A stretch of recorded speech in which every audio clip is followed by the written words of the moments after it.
কৰি নাৰীৰ মৰ্যাদা অধিকাৰ আজি আমি আইনী সুৰক্ষা প্ৰদান কৰিব পাৰিছোঁ। 1,65,000 নিযুক্তিৰ পিছত আৰু 2 লাখ চৰকাৰী চাকৰি দিয়াৰ দিশত আমাৰ ৰাজ্য চৰকাৰে দ্ৰুত গতিত আগবাঢ়িছে। গুৱাহাটী বিমানবন্দৰৰ কাষত নতুন ছেটেলাইট চিটিৰ সংকল্পৰে ভাৰতৰ অগ্ৰণী ভাৰতৰ আগশাৰীৰ ৰাজ্যসমূহৰ লগত আমাৰ ৰাজ্যখনক থিয় কৰাৰ সংকল্পৰে আজি আমি ধাৱমান হৈছোঁ। 112ৰ দৰে সেৱাক আধুনিক ৰূপ দি আৰ্তজনৰ কাষত থিয় দিয়াৰ বাবে আজি আমি সংকল্প গ্ৰহণ কৰিছোঁ। এই 100টা দিনৰ ভিতৰতেই ইণ্ডিয়ান ইনষ্টিটিউট অফ মেনেজমেণ্ট গুৱাহাটীত মুকলি কৰি আমি অসমৰ বিকাশৰ জয়যাত্ৰাক অব্যাহত ৰাখিব পাৰিছোঁ। শ্ৰদ্ধাৰ ৰাইজ, স্বাধীনতা দিৱসৰ আজিৰ পবিত্ৰ দিনটোত মই এক নতুন সংকল্পৰ কথা ঘোষণা কৰিব খুজিছোঁ। অহা 5টা বছৰত বিকশিত অসম 2047 এই শিৰোনামেৰে 50,000 কোটি টকা আমাৰ ৰাজ্যৰ বিভিন্ন মূলধনী কামত বিনিয়োগ কৰাৰ বাবে আমি সংকল্প গ্ৰহণ কৰিছোঁ। ৰাজ্য চৰকাৰে অহা 4টা বছৰত অসমৰ ৰাস্তা, অসমৰ বিদ্যালয়, অসমৰ চহৰীকৰণ, গ্ৰাম্য অঞ্চলৰ উন্নতি এই আটাইবোৰ বিষয় সামৰি ৰাজ্য চৰকাৰে নিজৰ পুঁজিৰ পৰা 50,000 কোটি টকা ব্যয় কৰাৰ বাবে আমি এক ঐতিহাসিক সিদ্ধান্ত গ্ৰহণ কৰিছোঁ। আৰু এই সময়ছোৱাৰ ভিতৰতে অহা 5 বছৰত ভাৰত চৰকাৰৰ পৰাও আমি 1 লাখ কোটি টকাৰ সম্পদ বা ধনৰাশি মূলধনী ব্যয়ৰ বাবে আনিবলৈ আমি সংকল্প লৈছোঁ। অৰ্থাৎ 2026 চনৰ পৰা 2031 চনলৈ এই 5 বছৰত অসমৰ ইনফ্ৰাষ্ট্ৰাকচাৰ ডেভেলপমেণ্টৰ বাবে আমি গণি 1.5 লাখ কোটি টকা আমি ব্যয় কৰিম। স্বাধীনতা দিৱসৰ পতাকাৰ তলত থিয় হৈ সেই সংকল্প আমি আকৌ এবাৰ গ্ৰহণ কৰিছোঁ। শ্ৰদ্ধাৰ ৰাইজ, আজি মই স্বাধীনতা দিৱস উপলক্ষে কেইটামান গুৰুত্বপূৰ্ণ তথ্য, আমাৰ দায়িত্ব আৰু কৰ্তব্য ৰাইজৰ ওচৰত প্ৰকাশ কৰিব খুজিছোঁ। শ্ৰদ্ধাৰ ৰাইজ, অসমৰ ইতিহাসত স্বৰ্গদেউ চাওলুং চুকাফাই এক অদ্বিতীয় আৰু চিৰস্থায়ী স্থান অধিকাৰ কৰি আহিছে। 1228 খ্ৰীষ্টাব্দত তেখেতে পাটকাই পৰ্বত পাৰ হৈ ব্ৰহ্মপুত্ৰ উপত্যকাত প্ৰৱেশ কৰিছিল আৰু তাৰ লগে লগে আৰম্ভ হৈছিল এক অসাধাৰণ যাত্ৰাৰ। আমাৰ অসমখনে বৰ অসমৰ ৰূপ পাইছিল। ব্ৰহ্মপুত্ৰ উপত্যকাত উপস্থিত হৈ আহোম সাম্ৰাজ্য প্ৰতিষ্ঠা কৰাৰ উপৰিও তেখেতে সমন্বয়, সংহতি আৰু উমৈহতীয়া একাত্মবোধৰ এক দীৰ্ঘদিনীয়া প্ৰক্ৰিয়াৰ সূচনা কৰিছিল। শাসন, কৃষি, জনবসতি স্থাপন, ইতিহাসৰ নথিবন্ধকৰণ অৰ্থাৎ বুৰঞ্জী চৰ্চাৰ ক্ষেত্ৰত গ্ৰহণ কৰা ভূমিকাৰে তেখেতে অসমীয়া সমাজৰ বিৱৰ্তনৰ ভেটি স্থাপন কৰিছিল। চাওলুং চুকাফাৰ অৱদানক সমন্বয়ৰ নীতিৰ জৰিয়তে সহ অৱস্থান, গ্ৰহণযোগ্যতা আৰু সংহতিৰ মাজেৰে বুজিব পৰা যায়। তেখেতৰ এই নীতি আজিও অসমৰ পৰিচয় আৰু সভ্যতাৰ ঐতিহ্যৰ সৈতে গভীৰভাৱে জড়িত হৈ আছে। শ্ৰদ্ধাৰ ৰাইজ, 2028 চন ব্ৰহ্মপুত্ৰ উপত্যকালৈ চাওলুং চুকাফাৰ আগমনৰ 800 বছৰ পূৰ্ণ হ'ব। মই ঘোষণা কৰিবলৈ পাই সুখী হৈছোঁ যে ৰাজ্য চৰকাৰে চাওলুং চুকাফাৰ অসমলৈ আগমনৰ 8 বছৰ পূৰ্ণ হোৱাৰ এই ঐতিহাসিক ক্ষণটোক এক বিশাল আৰু অভূতপূৰ্ব আয়োজনেৰে সগৌৰৱেৰে উদযাপনৰ পৰিকল্পনা কৰিছে। এই আয়োজন হ'ব চুকাফা আৰু অসমীয়া জাতিৰ ঐতিহাসিক তথা সাংস্কৃতিক ঐতিহ্যক সমগ্ৰ ভাৰতবৰ্ষ আৰু বিশ্ববাসীৰ সন্মুখত তুলি ধৰাৰ এক সোণালী সুযোগ। মই অসমবাসী ৰাইজৰ ওচৰত আহ্বান জনাম, চাওলুং চুকাফাৰ 8 বছৰ অসম আগমনক ৰাজ্য চৰকাৰে পালন কৰাৰ ক্ষেত্ৰত ৰাইজৰ পৰামৰ্শ আৰু কি ধৰণে আমি পালন কৰিম তাৰ বিষয়ে সমূহ ৰাইজৰ পৰামৰ্শ আজিৰ এই স্বাধীনতা দিৱসৰ মঞ্চৰ পৰাই মই আহ্বান কৰিছোঁ। শ্ৰদ্ধাৰ ৰাইজ, 2028 বৰ্ষটো অসমৰ কাৰণে আন এক ঐতিহাসিক আৰু গুৰুত্বপূৰ্ণ। এই বছৰটোতে 1828 চনত গোমধৰ কোঁৱৰৰ নেতৃত্বত ব্ৰিটিছৰ বিৰুদ্ধে হোৱা বিদ্ৰোহৰ 200 বছৰ সম্পূৰ্ণ হ'ব। অসমৰ স্বাভিমান ৰক্ষাৰ বাবে যুঁজখনৰ এই 200 বছৰ পূৰ্তিকো ৰাজ্য চৰকাৰে বিশেষভাৱে পালন কৰাৰ বাবে সিদ্ধান্ত গ্ৰহণ কৰিছে।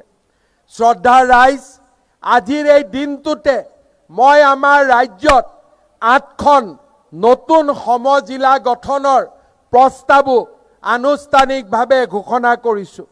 আমাৰ ৰাজ্যত ইতিমধ্যে 78খন সমজিলাৰ অধিসূচনা জাৰি কৰা হৈছিল। ইয়াৰ 49খন সমজিলা আনুষ্ঠানিকভাৱে উদ্বোধন কৰা হৈছে। আজি স্বাধীনতা দিৱসৰ এই শুভক্ষণত মই ৰাজ্যত নতুনকৈ আৰু 8খন সমজিলা গঠনৰ সিদ্ধান্ত ঘোষণা কৰিছোঁ। এই নতুন সমজিলা কেইখন হ'ব: কমলপুৰ, বৰহমপুৰ, ৰঙানদী, চিচিৰ বৰগাঁও, চাবুৱাল আহুৱাল, খুমটাই, কাটিগড়া আৰু বৰখলা। শ্ৰদ্ধাৰ ৰাইজ, এই বছৰটোত আমাৰ ৰাজ্যত আমি পুনৰ খেল মহাৰণ নতুনকৈ পালন কৰাৰ সিদ্ধান্তও গ্ৰহণ কৰিছোঁ। এইবাৰ খেল মহাৰণক টেলেণ্ট চাৰ্চৰ এক নতুন লক্ষ্য হিচাপে স্থাপন কৰাৰ বাবে আমি ভাৰতৰ বহুতো ক্ৰীড়া সংস্থাৰ সৈতে যোগাযোগ কৰিছোঁ, যাতে খেল মহাৰণত আমি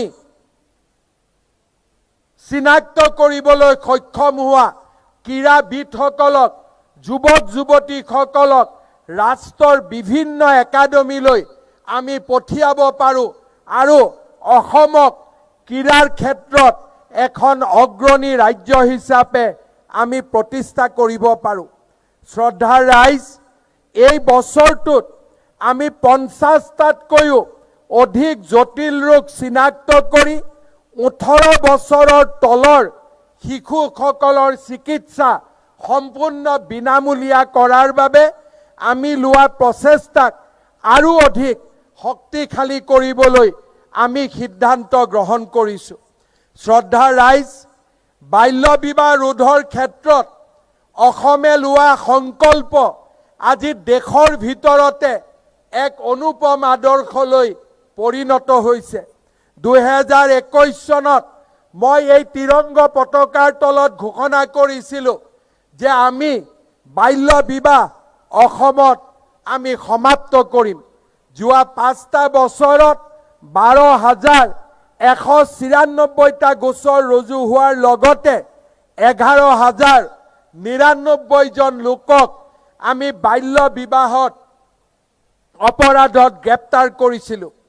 ইয়াৰ পিছতে আমি দেখা পাইছিলোঁ যে ৰাজ্যত বাল্য বিবাহ অভাৱনীয়ভাৱে হ্ৰাস পাইছিল আৰু কলেজ ইউনিভাৰ্চিটিত ছাত্ৰীৰ নামভৰ্তি অভাৱনীয়ভাৱে বৃদ্ধি পাইছিল। আজিৰ এই দিনটোতে মই অসম আৰক্ষীক 1 নৱেম্বৰৰ পৰা 30 দিন বাল্য বিবাহৰ বিৰুদ্ধে এক আপোচবিহীন সংগ্ৰামত লিপ্ত হ'বলৈ নিৰ্দেশ জাৰি কৰিছোঁ। এই সংগ্ৰামে সকলো পৰ্যায়ৰ বাল্য বিবাহৰ অপৰাধীক আইনৰ সন্মুখলৈ লৈ অহাৰ বাবে কাম কৰিব আৰু এই সংগ্ৰাম আপোচবিহীনভাৱে আমি আগবঢ়াই লৈ যাম। শ্ৰদ্ধাৰ ৰাইজ, এই সময়ছোৱাত আমি আৰু এক নতুন সামাজিক ব্যাধিৰ সন্মুখীন হৈছোঁ। যোৱা নিৰ্বাচনৰ সময়ত, আশীৰ্বাদ যাত্ৰাৰ সময়ত আৰু যোৱা কেইটামান দিনত বানপানীৰ সময়ত ৰাইজৰ মাজলৈ যোৱাৰ সময়ত মই বহু এনে যুৱতীৰ লগত কথা পতাৰ সৌভাগ্য নহয় দুৰ্ভাগ্য হৈছিলে, যিসকলক স্বামীয়ে বিবাহৰ পিছত পৰিত্যাগ কৰিছিলে। চৰকাৰী কৰ্মচাৰী, যিসকলে চৰকাৰী চাকৰি কৰি আছে, তেওঁলোকে প্ৰথমগৰাকী পত্নীক ডাইভোৰ্চ নিদিয়াকৈ আন মহিলাৰ লগত ইনফৰ্মেলি অনানুষ্ঠানিকভাৱে বিবাহত আবদ্ধ হৈছে। প্ৰথমগৰাকী পত্নীৰ কৰুণ বিননিয়ে আমাৰ সকলোৰে হৃদয় স্পৰ্শ কৰে। আজিৰ স্বাধীনতা দিৱসৰ পতাকাৰ তলত থিয় হৈ আমি সিদ্ধান্ত গ্ৰহণ কৰিছোঁ যে যিকোনো চৰকাৰী কৰ্মচাৰীয়ে যদি প্ৰথমগৰাকী পত্নীক পৰিত্যাগ কৰে, প্ৰথমগৰাকী পত্নীয়ে চৰকাৰক আবেদন কৰাৰ লগে লগে সেই চৰকাৰী কৰ্মচাৰী বিষয়াৰ দৰমহাৰ 20% আমি কৰ্তন কৰি সেই পৰিত্যক্তা পত্নীৰ একাউণ্টত আমি জমা দিম, যাতে সেইগৰাকী পত্নীয়ে নিজৰ জীৱন নিৰ্বাহ কৰিব পাৰে। মই বেচৰকাৰী খণ্ডত কাম কৰা কৰ্মচাৰীসকলৰ ক্ষেত্ৰতো এই নিয়ম শৃংখলিত কৰাৰ বাবে এখন আইন বিধানসভাত অনাৰ বাবে প্ৰস্তাৱ গ্ৰহণ কৰিছোঁ। শ্ৰদ্ধাৰ ৰাইজ, বহু বিবাহ আৰু বাল্য বিবাহ এই দুইটা সামাজিক ব্যাধি নিৰ্মাণ নকৰালৈকে আমি ক্ষান্ত নহওঁ। এয়া অসমৰ মা শক্তিৰ ওচৰত, মাতৃশক্তিৰ ওচৰত মোৰ সংকল্প।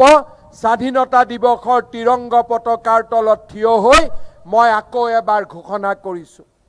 শ্ৰদ্ধাৰ ৰাইজ, শাসনলৈ দ্বিতীয়বাৰ উভতি অহাৰ পিছত কেইটামান দিন আগতে অসমৰ উচ্চ পদস্থ চৰকাৰী বিষয়াসকলৰ লগত এক আলোচনাত মই মিলিত হৈছিলোঁ। ডিজিটেল পদ্ধতি আৰু ই-ফাইল ব্যৱস্থা আৰম্ভ হোৱাৰ কাৰণে আমি বুজি পোৱা হ'লোঁ যে আমাৰ সচিবালয়ত কিমানখন কাগজ জমা হৈ আছে। যোৱা দুটা দিনত মই দুটা বিভাগ পৰ্যালোচনা কৰিছিলোঁ আৰু দেখা পাইছিলোঁ মাত্ৰ দুটা বিভাগতে প্ৰায় 12,000 এপ্লিকেশ্যন, 12,000 নথি অমীমাংসিত হৈ আছে। আমাৰ চৰকাৰত 38টা বিভাগ আছে। অৰ্থাৎ আমি যদি অনুমান কৰিব পাৰোঁ, তেতিয়াহ'লে আমি স্বীকাৰ কৰাত মোৰ কোনো বেয়াও লগা নাই যে আজি আমাৰ ৰাজ্যৰ সচিবালয়ত 1 লাখ নথি পেণ্ডিং হৈ আছে।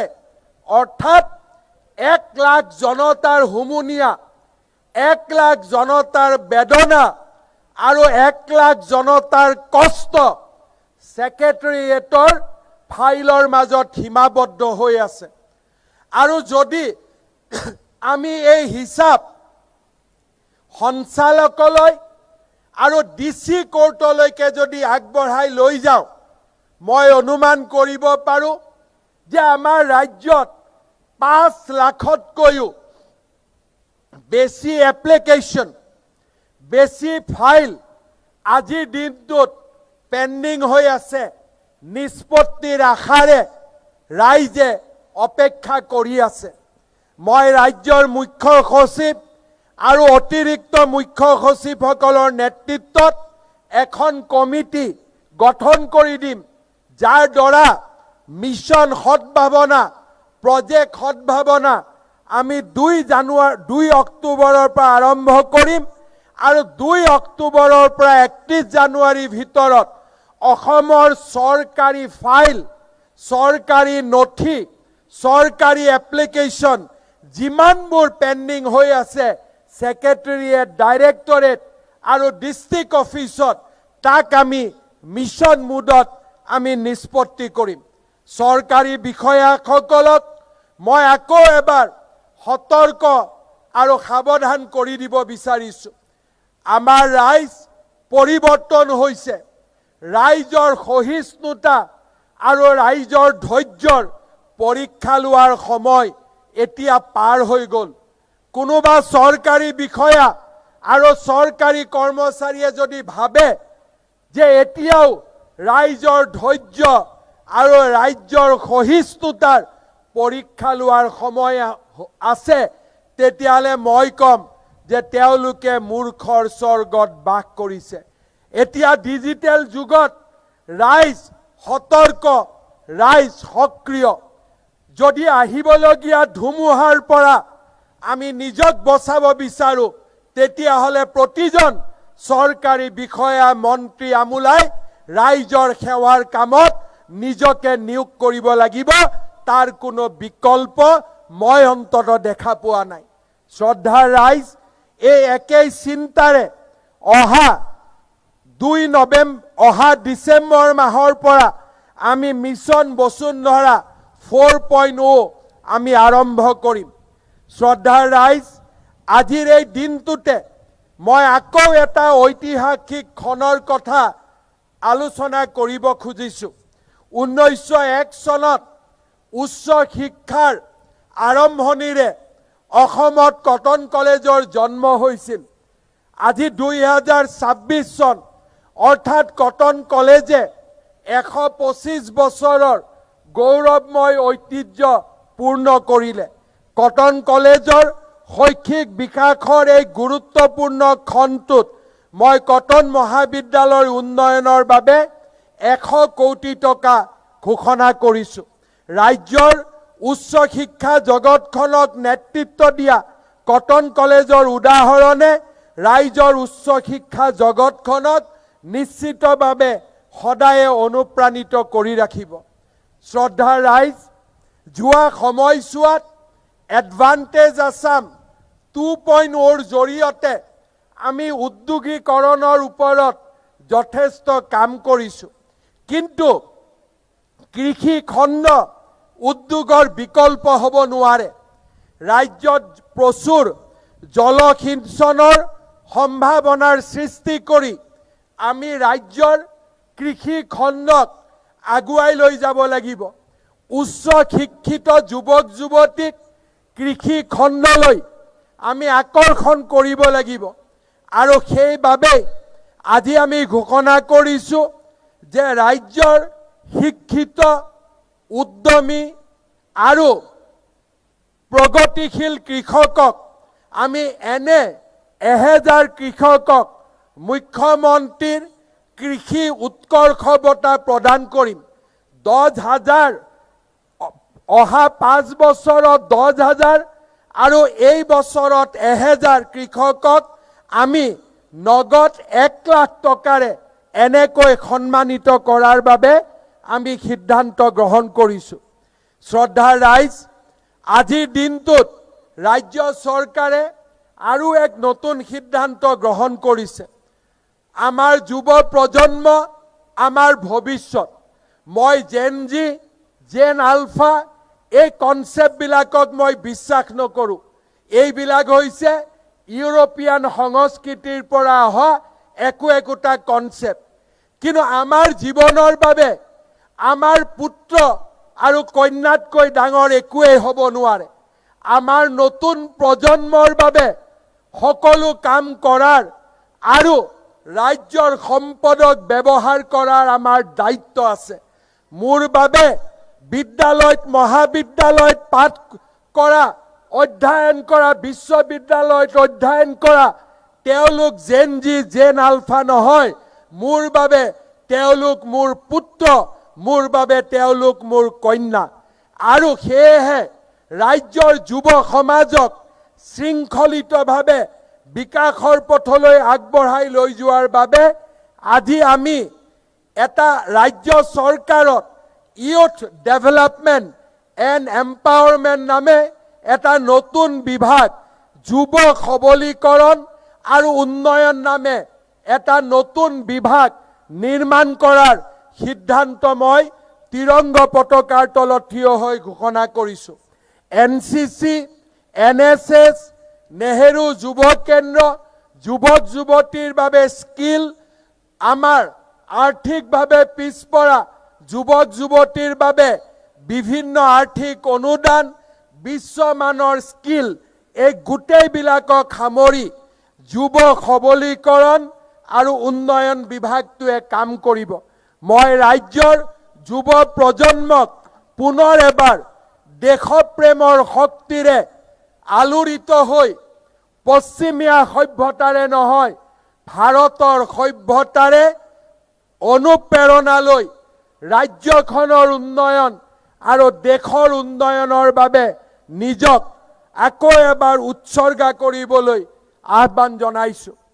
শ্ৰদ্ধাৰ ৰাইজ, যোৱা বিধানসভাত আমি এক সিদ্ধান্ত গ্ৰহণ কৰিছিলোঁ যে আমাৰ মঠ মন্দিৰ দেৱালয়ৰ আশে পাশে মাত্ৰ অসমত 3টা প্ৰজন্ম বাস কৰা ব্যক্তিয়েহে মাটি কিনা বেচা কৰিব পাৰিব।